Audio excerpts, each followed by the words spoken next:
ক্যালেন্ডারের পাতা কিংবা সরকারি নির্দেশনা, তার কোনো কিছুরই ধার ধারে না জাতীয় মাছ ইলিশ।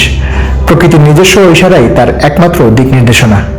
নদীর পানির তাপমাত্রা, লবণাক্ততা, অক্সিজেনের মাত্রা কিংবা জোয়ার ভাটার ছন্দই যখনই তাকে ডাকে, তখনই শুরু হয় তার পথ চলা। কিন্তু এই চিরচেনা সংকটগুলো আজ হুমকির মুখে।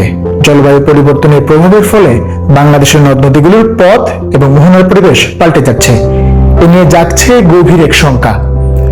প্রকৃতির এই সূক্ষ্ম পরিবর্তনের সাথে লড়াই করে বাংলাদেশের জাতীয় মাছ ইলিশ কি পারবে নিজেদের অস্তিত্ব টিকিয়ে রাখতে, নাকি বিলুপ্তপ্রায় প্রজাতির খাতায় নাম উঠবে তাদের?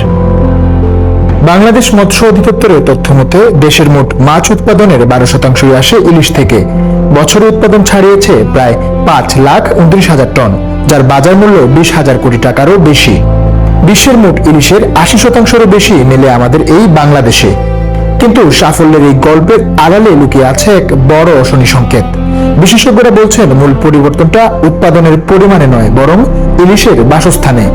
50 ও 60-এর দশকে 94% ইলিশে মিলত নদীতে, আর এখন চিত্রটি পুরোপুরি উল্টো।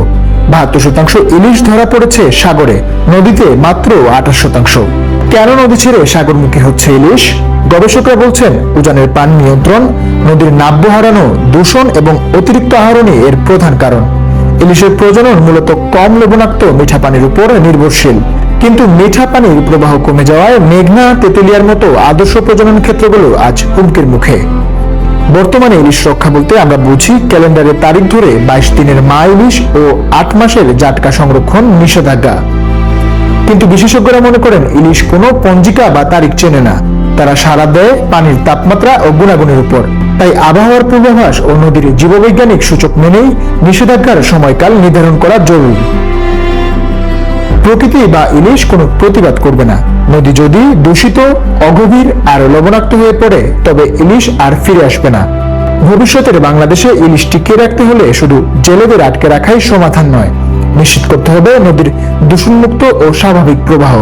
কারণ ইলিশ অনুসরণ করে কেবল পানির সংকেত। রাকিবুল রাফি, দ্য সিলেট।